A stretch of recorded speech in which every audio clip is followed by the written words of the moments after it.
Welcome to relax math. तो आज के लेक्चर में बच्चों हम डिस्कस करेंगे कॉन्सेप्ट किसके, predicting what comes next, exploring sequences and progression. आपका चैप्टर 8 न्यू बुक आपकी गणिता मंजरी में। तो वीडियो देखने के बाद आप ये देखना कि आपके कंसेप्ट कितने अच्छे हैं बच्चों। So without wasting time let's get started. तो आपको क्या दिया है, पहले इसमें हम पढ़ेंगे एपी पढ़ेंगे और जीपी पढ़ेंगे। तो पहले एपी के बारे में डिस्कस करते हैं। एपी क्या होती है, उसका सम का फॉर्मूला क्या है, जनरल टर्म क्या है, एनथ टर्म फ्रॉम एंड क्या है, उसके बाद हम जीपी डिस्कस करेंगे। तो एपी है अरिथमेटिक प्रोग्रेशन। तो मैंने कुछ एग्जांपल दिए, जैसे यहाँ पे 2 4 6 8 10 ऐसे दिया और साथ में लिखा इंक्रीजिंग एपी। तो एपी क्या बच्चों, तो एपी है सीक्वेंस ऑफ नंबर्स। उसमें कोई भी साइन हो सकते हैं, आइदर तो वो नंबर क्या होने चाहिए, इंक्रीज होने चाहिए एक पर्टिकुलर तरीके से, और बच्चे वो डिक्रीज होने चाहिए एक पर्टिकुलर तरीके से। ठीक है, वो तरीका क्या होता है, उसे हम बोलते हैं कॉमन डिफरेंस। तो कॉमन डिफरेंस क्या आता है, दो सक्सेसिव टर्म के बीच में जो डिफरेंस है बच्चे वो सभी में सेम होना चाहिए। आई रिपीट, जितने भी इसके टर्म्स होंगे, कोई आप दो टर्म उठा लो, उन दोनों के बीच में जो आपका डी होगा वो सेम होना चाहिए, तभी ये एपी होगा। अदरवाइज ये कोई और प्रोग्रेशन बन जाएगा। क्लियर, जैसे मैंने लिखा 2 4 6 8, तो सभी में क्या कह रहा है बच्चों, 2 में 2 ऐड करें 4 6 8, तो ये क्या बन रहा है हमारा, एपी बन रहा है, क्योंकि सभी में दो दो का डिफरेंस आ रहा है। साथ में ये इंक्रीजिंग है, बढ़ रहे हैं इसमें। यही बोला मैं, सीक्वेंस क्या होती है, या तो इंक्रीजिंग होगी या डिक्रीजिंग होगी, यही हो रहा है बच्चों। तो अगर मैंने इसको लास्ट में ऐसे डॉट डॉट तक 50 लिख दिया तो ये बन गया आपकी फाइनाइट एपी। अगर मैं 50 हटा दूं, डॉट डॉट लिखता चलूं, तो ये बन जाएगी आपकी इनफाइनाइट एपी और साथ में इंक्रीजिंग। सिमिलरली ये मैंने उल्टा करके इसको लिखा, ये होगी आपकी डिक्रीजिंग एपी। आई होप यहाँ तक क्लियर। उसके बाद आएगा बच्चों कि कॉमन डिफरेंस होता क्या। तो कॉमन डिफरेंस आपने पढ़ा, दो कॉन्जिक्यूटिव टर्म के बीच में डिफरेंस। फिर से सुनो, दो लगातार टर्म्स आपने लेनी है, उनके बीच में जो डिफरेंस होगा वो सभी का सेम होना चाहिए, उसको हम बोलते हैं कॉमन डिफरेंस। जय general A N minus A N minus one और आप लिख सकते हो ए N plus one minus A N. जैसे ये हमारे पास 2 4 6, तो एन माइनस वन आपके पास छोटा, ये एन माइनस वन हो गया, ये एन हो गया, ये एन प्लस वन, यही हुआ। तो अभी आप ए एन माइनस वन करो, तो ये के पैरों में एन है, इसे बोलते हैं सबस्क्रिप्ट। क्या बोलते हैं, सबस्क्रिप्ट। तो ये कितना हो गया 4 माइनस टू, तो ये कितना आएगा 2। और सेकंड में क्या बोला, ए एन प्लस वन, तो ये हो गया 6 माइनस 4, तो ये कितना आएगा 2। आई होप यहाँ तक आपको क्लियर हो गया। उसके बाद बच्चे नेक्स्ट आएगा जनरल टर्म ऑफ एपी। ये क्या होती है, जनरल टर्म ऑफ एपी बच्चों। तो जनरली हम एपी को कैसे लिखते हैं बच्चों, तो मान लो फर्स्ट टर्म उसकी ए है, सेकंड टर्म एक कांस्टेंट इंक्रीज करेगा, जिसे हम बोलते हैं ना क्या, कॉमन डिफरेंस, वो जनरली डी है। उसके बाद थर्ड टर्म ए प्लस टू डी आएगी, फोर्थ ए प्लस थ्री डी आएगी, और लास्ट ऐसे ऐसे करते करते हम पहुंच जाएंगे a plus n minus one into d में बच्चों। अगर हम इसको ऐसे लिखते हैं तो ये बच्चों बोलते हैं general form of an AP. तो इसमें क्या, ए की वैल्यू अलग हो जाएगी और डी की वैल्यू अलग अलग होगी, तो ये अलग अलग एपी बन जाएंगे। ये आपका पॉजिटिव भी हो सकता है, नेगेटिव भी हो सकता है, जीरो भी हो सकता है। सिमिलरली आपका डी जीरो भी हो सकता है, फिर वो कांस्टेंट या ऐसे कुछ एपी है। क्लियर हो गया जनरल टर्म ऑफ जीपी। तो इसकी एन टर्म जनरल, इससे शुरू में देखो ये कितना, जो फर्स्ट टर्म भी तो डी जीरो है, तो जब भी आप एपी लिखोगे ऐसे, तो आप ये देखोगे जो फर्स्ट टर्म उसमें डी जीरो और लास्ट में डी एक कम है, तो इसी से हमारी जनरल टर्म बनी बच्चों। तो जनरल टर्म को, sorry nth term, I am sorry, n term को आप क्या लिख सकते हो, a plus n minus one into d. तो ये कहाँ से है बच्चों, तो ये आपकी फ्रॉम बिगिनिंग से, शुरू से ही हुई ना, एंड से हो रहा है बच्चों। ये देखो आप कहाँ गए, आप लेफ्ट से राइट की तरफ जा रहे हैं ना, हम इंडियन ऐसे लिखते हैं ना जनरली, हम लेफ्ट से राइट की तरफ जाते हैं बच्चों, इंग्लिश लिखने का तरीका। तो ये फर्स्ट टर्म सेकंड थर्ड, तो ये हुई फ्रॉम बिगिनिंग से। अच्छा, तो फिर फ्रॉम एंड से क्या होगी, फिर फ्रॉम एंड से, तो ये हो जाएगी हमारी L minus N minus one into D बच्चों। क्लियर हो गया, ये भी फॉर्मूला लिख लो, इसके रिलेटेड मैं आपको सम एक वीडियो बनाऊंगा, उसमें डाल दूंगा बच्चों। तो एल क्या होगी हमारी, इसको आप एल भी लिख सकते हो लास्ट टर्म, और ए एन भी लिख सकते हो, टी एन भी लिख सकते हो।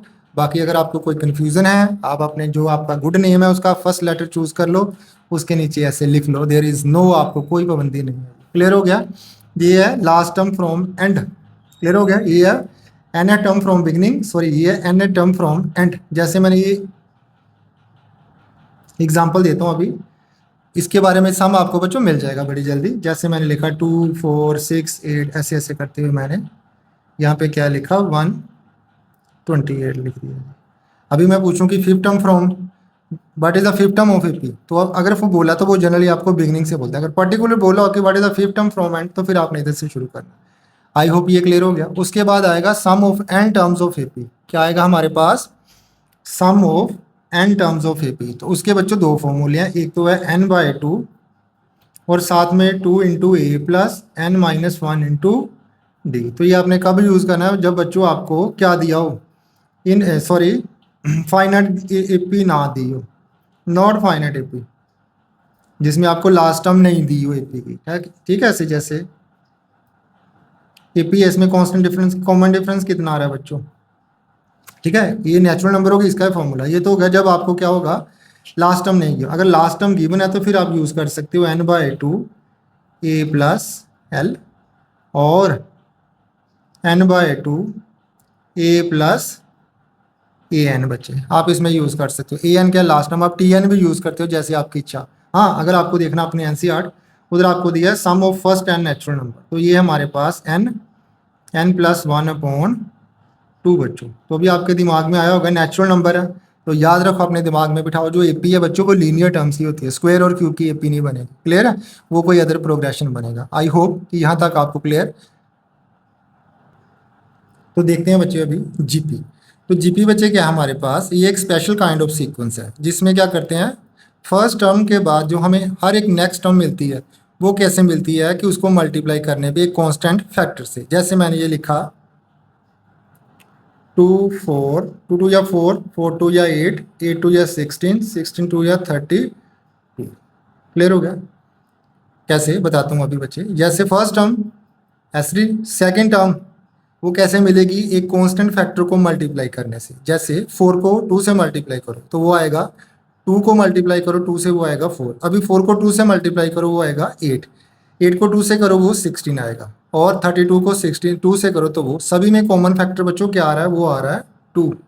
तो एपी में बोलते हैं हम कॉमन डिफरेंस, जीपी में हम बोलते हैं बच्चों इसको कॉमन रेशियो। क्या बोलते हैं, कॉमन रेशियो। ऐसे देख लो, जैसे 5 5 5 जा 25, 25 जा 125 और 625।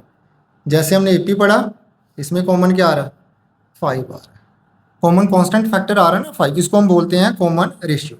कॉमन रेशियो कैसे, जीपी में अब ये होगी जीपी, फर्स्ट टर्म आपकी ऐसे रहेगी ये,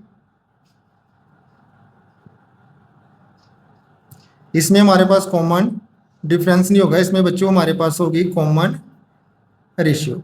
तो कॉमन रेशियो कैसे आएगी, that is A N plus divided by A N. ये क्या होना चाहिए, कांस्टेंट होना चाहिए। बात समझ आई, ये सेम होना चाहिए। अगर ये नहीं सेम हुआ तो, अगर नहीं सेम होगा बच्चों तो फिर ये क्या होगा, हमारे पास जीपी नहीं होगी। आई थिंक ये क्लियर हो गया बच्चों।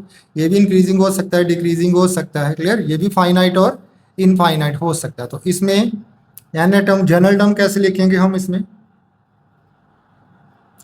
जनरल टर्म ऑफ जीपी बच्चों।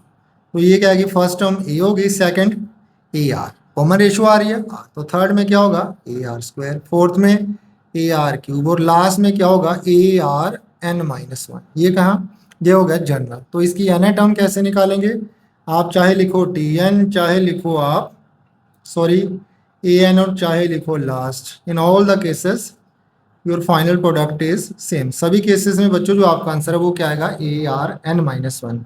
ए क्या है बच्चों हमारे पास, फर्स्ट टर्म है, आर क्या बच्चों, कॉमन रेशियो है, और एन क्या है, number of term to be find out. मान लो हमने इसकी 10 टर्म निकालनी है, 20 टर्म निकालनी है, 15, तो ये कहाँ से है, ये भी है फ्रॉम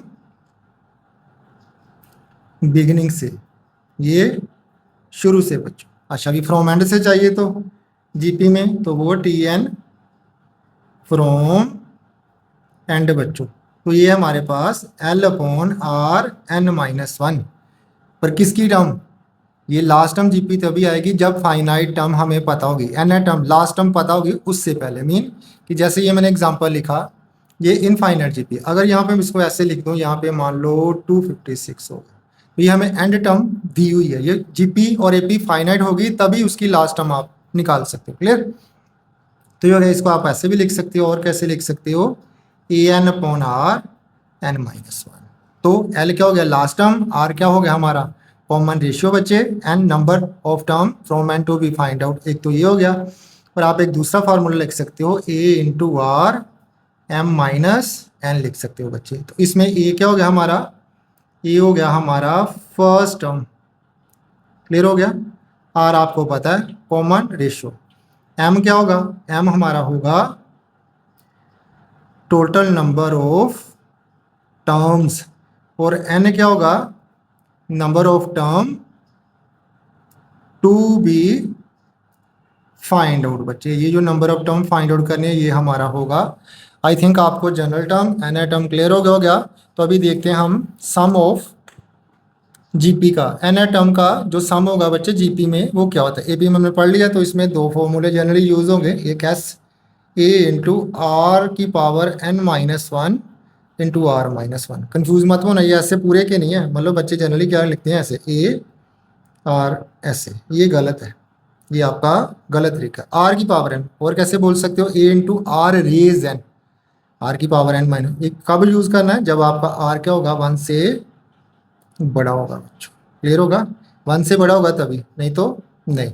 उसके बाद वन से छोटा होगा तो फिर आपने क्या यूज करना है, तो फिर आपने यूज करना है a into one minus r is n upon one minus r. तो ये आर वन से छोटा हो जाएगा। अच्छा वन से बड़ा कब होगा, जब क्या होगा, एक तो न्यूमिनेटर है वो डिनोमिनेटर से बड़ा होगा, और बच्चे डिनोमिनेटर आपका छोटा होगा, पॉजिटिव होगा, इंक्रीजिंग होगा आर।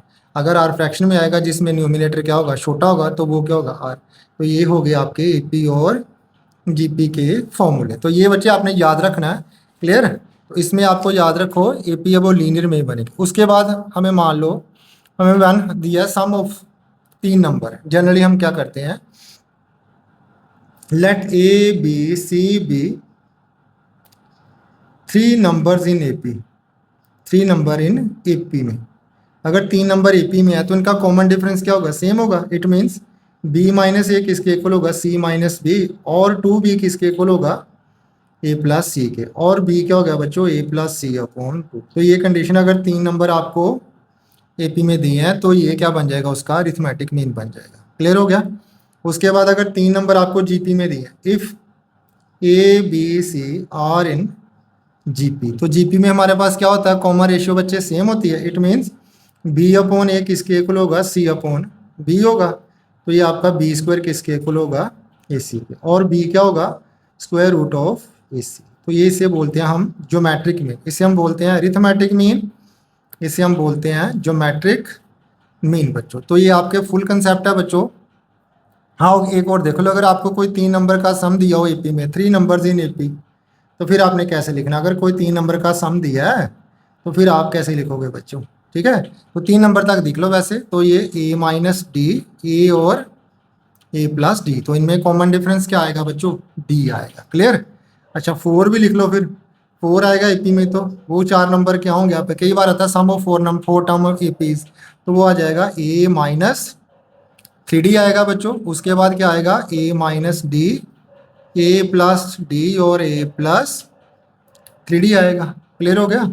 सिमिलरली अगर आपने जीपी में लिखना तो थ्री नंबर इन जीपी, तो first one is a, second one is a r, और third one is a r square. कब, जब आपको क्या दिया हो, sum of three term of GP, ऐसे फोर लिखा हो तो ए आर क्यूब आ जाएगा। अगर प्रोडक्ट दिया हो तो फिर फर्स्ट क्या आ जाएगा ए अपॉन आर आएगा, सेकंड क्या आएगा ए आर आएगा, और थर्ड क्या आ जाएगा ए आर आएगा, जब उनका प्रोडक्ट दिया हो, क्लियर हो गया। तो ये बच्चे आई थिंक कि जितना आपको कंसेप्ट नाइन्थ उसमें चाहिए ये बच्चों उतना है। तो आई थिंक ये वीडियो आपके लिए कुछ ना कुछ हेल्पफुल जरूर रही होगी। Thank you for watching, have a nice day, God bless you.